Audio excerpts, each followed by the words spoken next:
We're live. Isn't that cool? The technology to talk all over the world, to share opinions, all that good stuff. But today, I think we need to think of something a little more pressing, and that is Mr. Donald Trump, president, considering putting our hand into the Israeli war with Iran.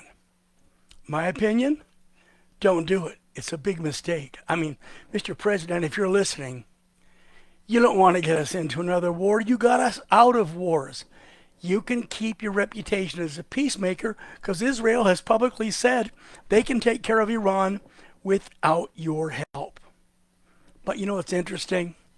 Neocons are never happy without war. Is Mr. Trump a neocon? We'll have to see. I hope not, because I like the guy.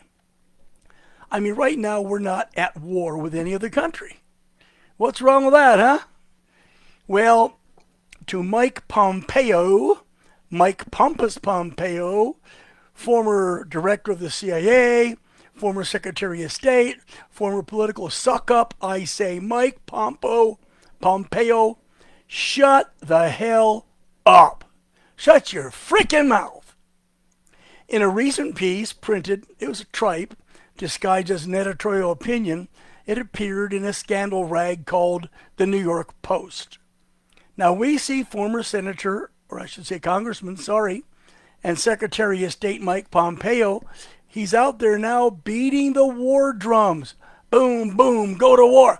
Boom, boom, go to, worst of all is that he's not beating them for any sound or viable reason. He has almost no dependable intel on this. Come on, Mike. You're off base. Why don't you look in the mirror or listen to yourself and realize the shit coming out of your mouth is very dangerous? Rumor and scuttlebutt are not the substance of good planning. The Iranians are currently at an unknown level of nuclear fuel development. That means we don't know how far along they are. And when I say unknown, I mean we've no idea. Hey, Mike Pompeo, can you spell unknown? UNKNOWN, meaning we don't know. You sure as hell don't know.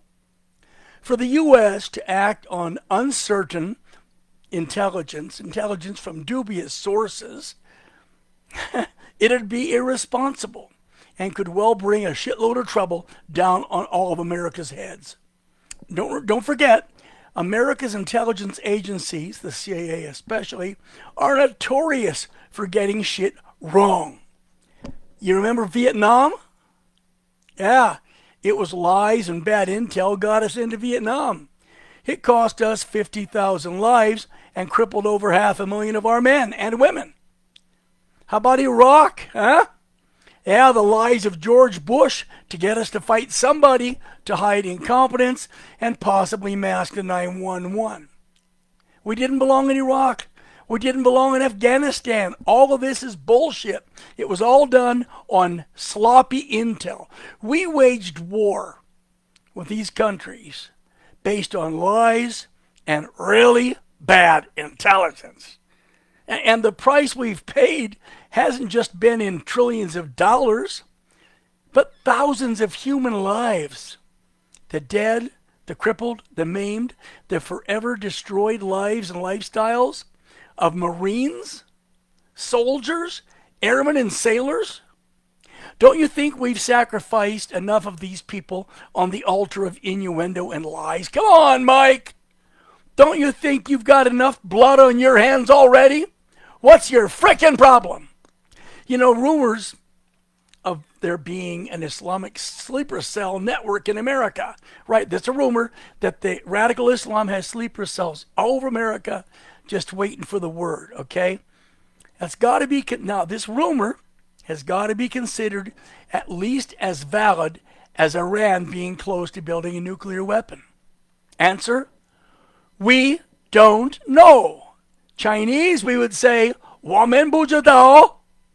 We have no freaking idea. It's all bullshit. It's all guess. My advice, Mr. Pompeo, if you listen to anybody besides your mommy, is for you to stop waving the flag with cries of war and allow calmer heads to prevail. How much trouble would it be to let Israel and Iran work it out by themselves? Remember, Benjamin Netanyahu has said flat out, we don't need your help.